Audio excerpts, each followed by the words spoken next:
segunda hora del programa y estamos listos para empezar la columna de Norman Berra, la columna de análisis de opinión pública. Buenas tardes, buenas noches ya a esta hora. Norman, ¿cómo estás? Buenas noches, ¿cómo están? ¿Todo bien? Muy bien, muy bien. Bueno, ya han pasado un par de semanas desde las elecciones PASO y luego de este, digamos, del fervor, de las PASO, del resultado, queríamos escuchar un poco tu análisis. ¿Cómo ves, ahora que han pasado unos días, el panorama en vista de elecciones generales de octubre? Bueno, tenemos un panorama mucho más depurado en términos de oferta electoral, que hay solamente 5 candidatos.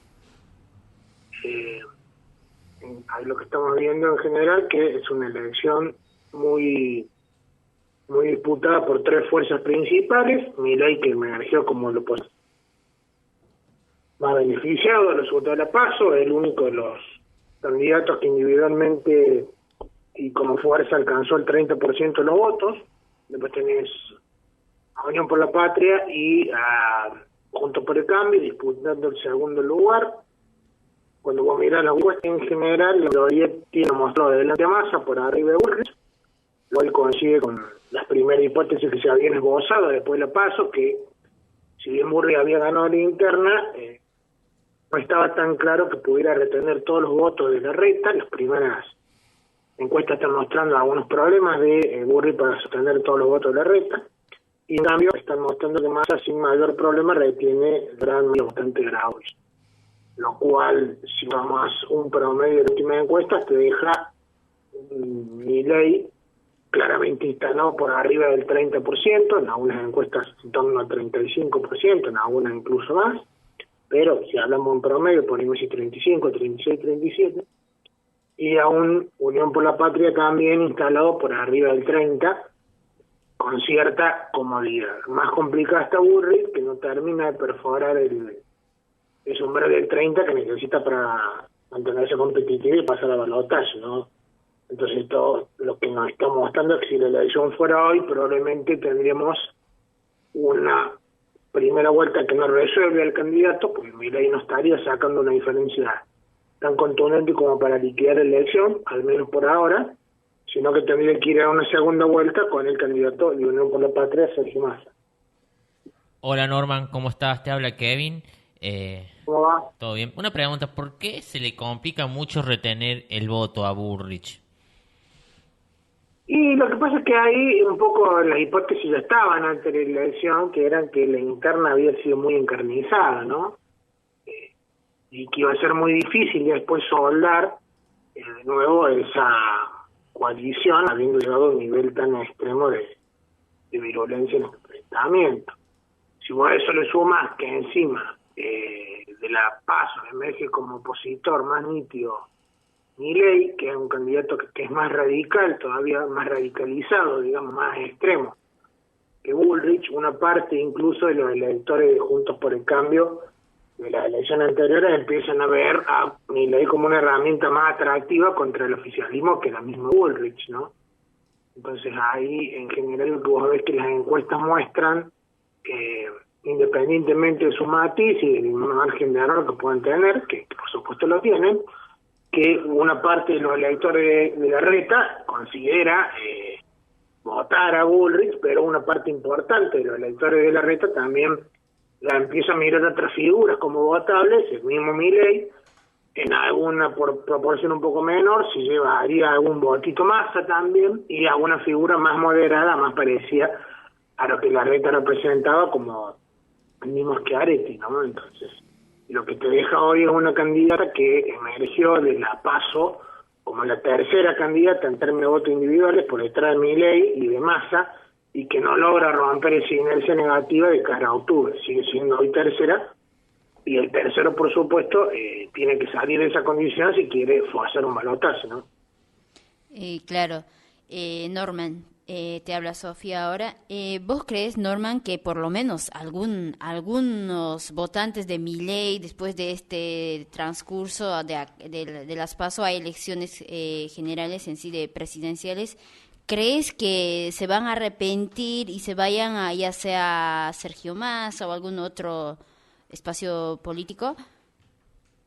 Yo lo veo muy poco probable eso. Me parece que en general Milei y Massa van a conservar los votos que han sacado. Es muy difícil que lo hagan. Si vos tomás, vamos a tomar dos encuestas en particular. El Observatorio de Psicología Social Aplicada de la UBA hizo un estudio de las migraciones de votos entre la PASO y la General, y creo que encontraron que dentro de los votantes de Milei, el 97% lo va a volver a votar. Eso es casi un 100, o sea, estaríamos diciendo que no pierde ningún voto, o que si pierde, los pierde muy poquitos.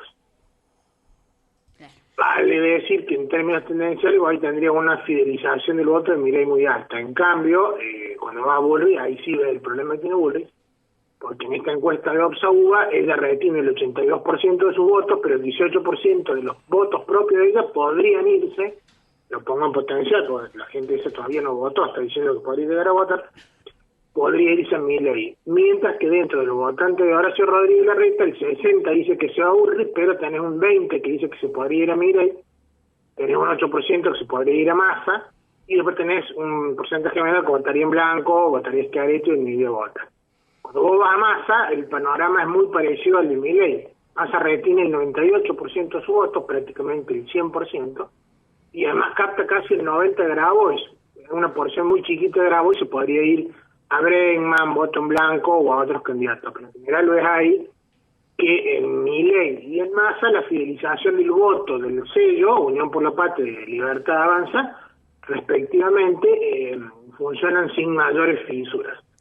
Si tomas otra encuesta, en este caso el Cristian Butti de CD Consultora, ve un fenómeno muy parecido. Massa retiene el 93% de sus votos, es una tasa de retención muy alta, se lleva a sí mismo casi los 80 Grabois, o sea que también está arrastrando los votos Grabois, mientras que Bullrich retiene el 85 propio, pero está perdiendo casi un 10 a mano de Milei, y no está captando todos los votos de Larreta, sino que se está captando el 73 los votos de Larreta, pero está perdiendo un 10% de los votos de Larreta a manos de Milei y casi un 9% a mano de Massa. O sea, como volvés a ver ahí que Milei y Massa en general no tienen el problema de que haya votos arrepentidos, o por lo menos si lo tienen en proporciones muy pequeñas, mientras que en el caso de Bullrich sí ves un porcentaje de voto propio de ella que podría irse a otros candidatos, y peor todavía el hecho de que no termina de fidelizar todos los votos de Horacio Rodríguez Larreta. ¿Eso puede cambiar en el curso de lo que falta para la elección? Sí, claro, porque la nueva campaña va a arrancar recién este viernes, ¿no?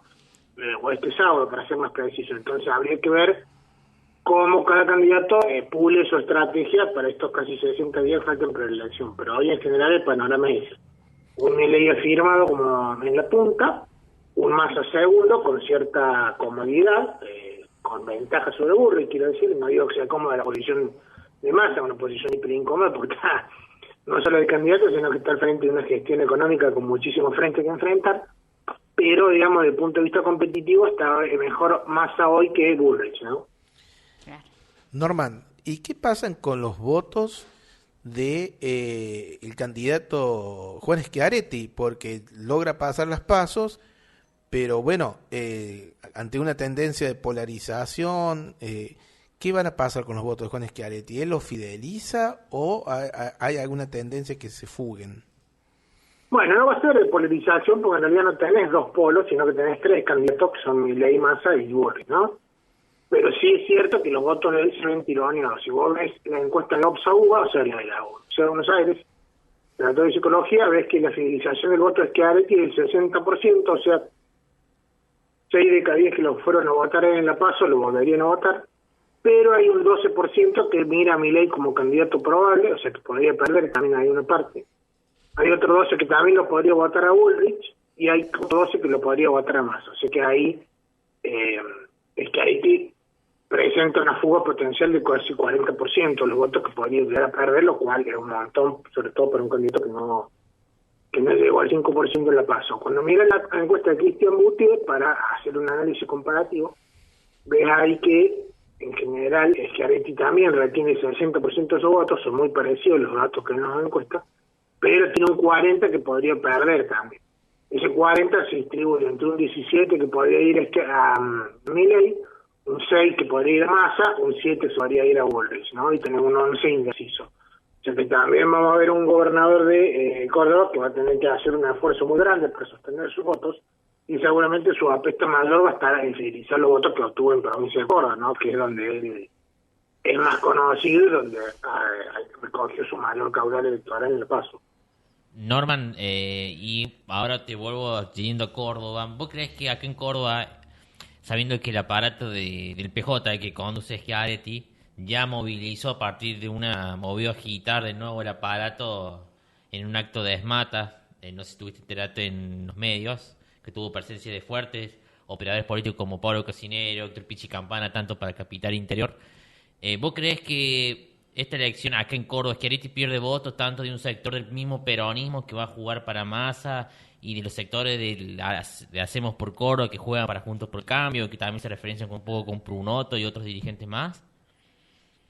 Bueno, eso es una de las hipótesis y es una de las incógnitas, ¿no? Porque vos tenés por un lado el voto a fidelizar, que por supuesto el aparato y la campaña para fidelizar, pero después tenés 3 canteras que salen, que son muy fuertes, que vos tenés 750.000 electores que se quedaron sin candidato, o votaron a alguna de las 22 listas que no pasaron el filtro del paso, que no llegaron al 1,5%, por ejemplo, los votantes Moreno, los votantes Cuño, los votantes de Escobar, los votantes de Albarracín, los votantes de Manuela Castañeda, 50.000. Después tenés 1 millón, un poco más de 1 millón de que votó en blanco, se fue al paso y votó en blanco, pero se tomó la jodida de votar en blanco en la paso, capaz que ahora hay una oferta de candidatos más acotada y que ahora ya sí se definen.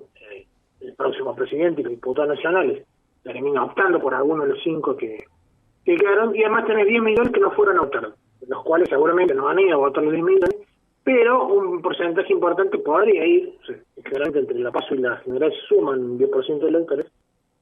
Si vos ahí tenés ese caudal, estaríamos hablando alrededor de 3 millones de electores, lo cual es mucho, ¿no? Entonces, tenés casi una cantera de 5 millones de votos que se podrían sumar entre la PASO y la general, y que realmente esa distribución te cambia todas las proporciones, sobre todo para los candidatos como el gobernador Juan Schiaretti, que no llegó al 5%. Entonces, digo, va a ser una pelea difícil. Yo creo que seguramente las energías se van a concentrar sobre todo en Ciudad de Córdoba, que es donde tiene mayor estructura de fiscalización, además, y de cuidado de sus votos, pero me parece que se le va a complicar sostener el caudal de cara a la general, porque ya la base tiene más grande, o sea, ya no es el 4% que sacaste sobre ese casi el 70% que fue a votar en la PASO, sino ese 4% sobre un volumen mucho mayor del 76% o más todavía, ¿no? Ahora yo de nuevo te vuelvo a preguntar, ¿cómo viste estos, como a los otros partidos? Vos hiciste un concepto muy claro, dijiste la otra PASO, que eran todos los frentes chicos que no lograron hacer un 1,5%. Incluso hay partidos que siempre llegaban y que ahora se están dando como una serie de movimientos como el de Guillermo Moreno que se va a sumar o que llamó a votar Massa, o el caso de mismo Massa llamando a sectores radicales a que se sumen a su frente, y los otros partidos chicos, incluso también el partido Proyecto Joven, que también fue invitado a sumarse a la coalición de Unidos por la Patria. ¿Vos crees que todo eso lo beneficia más a todos esos votitos de estos partidos?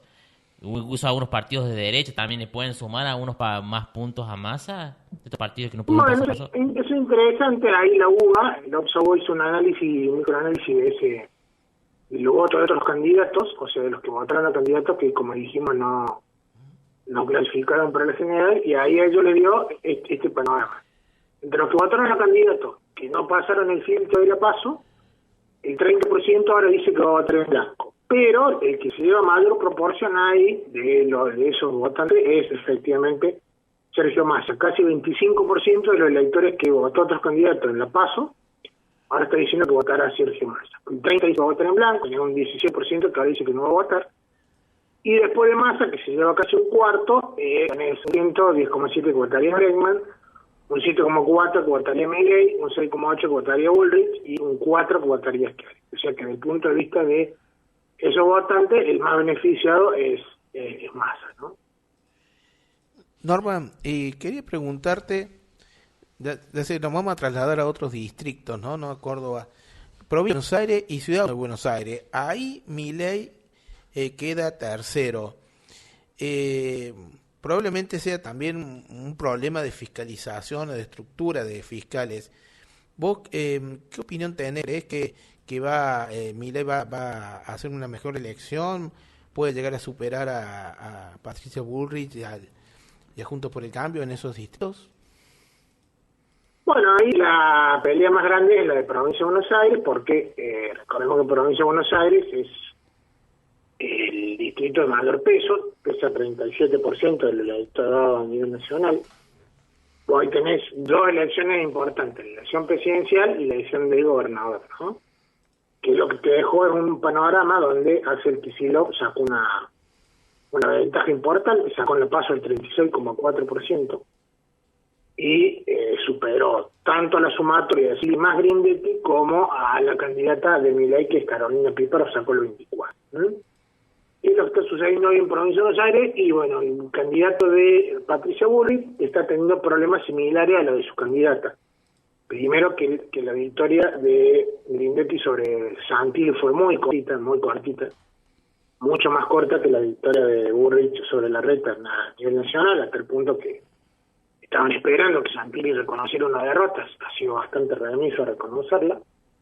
En principio se piensa que no se daría vuelta la ventaja de Grindetti en el escrutinio definitivo, pero termina siendo una interna muy descarnada también, que gastó mucho de posición, y eso lo capitalizó. Por un lado, Axel Kicillof, quedando como el candidato individualmente más votado y con una ventaja importante sobre sus contrincantes. Y en segundo término, Carolina Píparo, que como candidato individual termina quedando por arriba tanto de Santilli como de Grindetti. Santilli y Grindetti quedaron en el orden del 16% cada uno, y Píparo rozó el 24%. Entonces ahora el problema que tiene Grindetti es parecido al Bullrich, tiene que fidelizar todos los votos de Santilli, pero además tiene que tratar de crecer porque la condición de segunda de Píparo le dio una visibilidad, y hoy las primeras encuestas que se realizan en Provincia de Buenos Aires lo están poniendo ya Axel por arriba del 40%, y le están poniendo muy cerca a Píparo de Grindetti, con lo cual Grindetti tiene dos problemas, que es cómo recorta la ventaja que si lo saco, que en principio estaría manteniendo, y cómo hace para despegarse de una Píparo que tiene muy cerca. Eso, en términos presidenciales, también te plantea una incógnita, porque si Kicillof efectivamente está perforando ya el umbral del 40%, como señala, por ejemplo, la última encuesta de Cristian Boutier, si Axel está sacando un 42,4% de intención de voto, probablemente el voto de Massa no esté muy lejos de esa proporción. Aunque haya un corte de boleta de 2 o 3 puntos, estaría Massa cerca del 40%, lo cual es un volumen muy fuerte para una provincia que pesa casi el 40% del electorado, y le facilitaría a Massa, en este caso, pasar al balotaje contra Milei. En el caso de Cava, la victoria de Macri fue más cómoda sobre Lustó. Santoro, como se preveía, quedó tercero en términos de voto individual. Después, un poquito más relegado, está ahí el candidato de Milei, Marra. Y las primeras encuestas, en general, lo que están mostrando es que Macri, al quedar como candidato único, saca menos votos de lo que sacó la sumatoria de Macri y Lustó. O sea, los sumados sacaron casi el 56%, y Macri ahora, por lo menos en la primera encuesta, está por debajo del 50%. Ganaría sin mayor problema, pero el caudal que hace no es tan fuerte en términos de votos, lo cual sí sería una victoria, podríamos decir, simbólica, pero no lucida. En las primeras encuestas Santoro está entre 22 y 26, o sea que estaría firmándose como el segundo más votado. Si Macri no llega al 50, va a haber un balotaje. Según la consultora Cristian Boutier, está en 48,5, o sea, no está muy lejos del 50, podría ganar sin balotaje, pero según circuito está en 42, y ahí sí está lejos, ahí está a 8 puntos. Si termina estando en un promedio del 45-46, pero no llega al 50, habría en principio un balotaje entre Santoro y Macri, que a priori sería favorable a Macri, por supuesto, porque siempre que está más cerca del 50, que tiene más chance de ganar después del balotaje. Pero en términos del voto presidencial, esta misma encuesta de circuitos, lo que más está mostrando es que a nivel de candidato presidencial, Bullrich está haciendo una elección bastante floja en Cava, que es un distrito, un bastión del PRO, está haciendo un 36% de intención de voto contra un 27% de Massa, o le está sacando Massa menos de 10 puntos, lo cual es un mal resultado para una candidata presidencial de PRO, ¿no? Aunque gane, ¿no? Claro. Queríamos decirte justamente, Norman, a ver, en unas últimas palabras con respecto a, en vista a las elecciones de octubre, ¿vos, qué crees que está pesando más en la decisión del voto? Digamos, los aspectos económicos, o hay algunos otros aspectos que a lo mejor pueden ser, ya sean otras temáticas como la seguridad, por ejemplo, o aspectos por ahí que tienen que ver con lo emocional?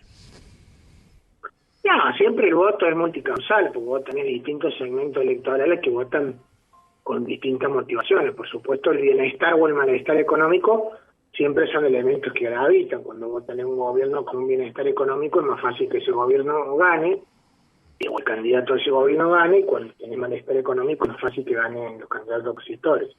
Sin duda, la economía es un factor que pesa, pero también es cierto que también el bienestar o el malestar se traducen en emociones positivas, emociones negativas. Hoy tenemos una mezcla de electores, una parte de los electores que está muy desilusionada del gobierno de Fernández y no termina de ver si Massa le garantiza realmente un cambio, pero dentro del signo oficial, digamos, no de sello.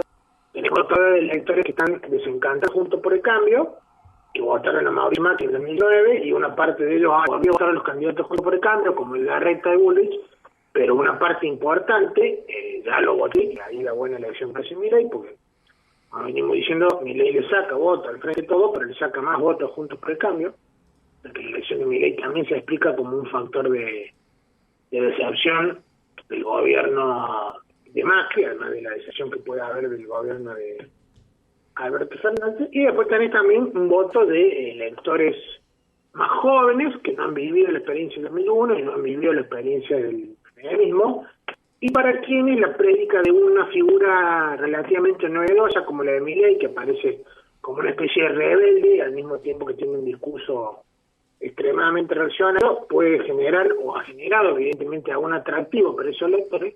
Entonces hay una mezcla de desencanto con una parte de esperanza que también habría que terminar de ponderar, y en ese marco es una elección muy competitiva, por supuesto. Ya dijimos, una elección en la cual Milei marcha primero y Massa marcha segundo y Bullrich tercero. O sea que es competitiva, pero no es competitiva de manera simétrica, no tienen los tres las mismas chances.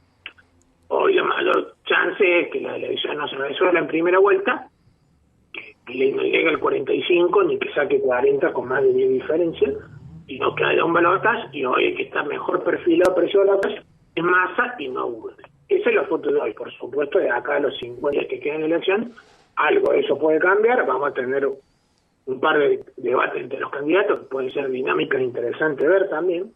Vamos a ver cómo arranca la campaña de los tres, digo de los tres principales, porque son los que tienen aspiraciones de pasar al balotaje. Figuras como Bregman y Peretti no tienen ninguna chance en esa pelea.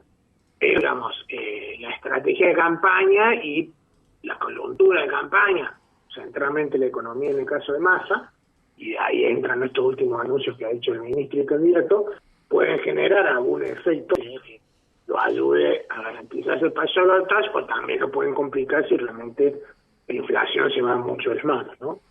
Claro. Norman, te agradecemos mucho tu columna, tus opiniones, y bueno, desde ya obviamente nos vamos a estar reencontrando en 2 semanas para seguir analizando y viendo la evolución en esta elección del 2023. Perfecto, muchas gracias a ustedes y estamos en contacto en 15 días. Muchísimas gracias, Norman. Chao. Nos vemos. Chao, que los vemos bien.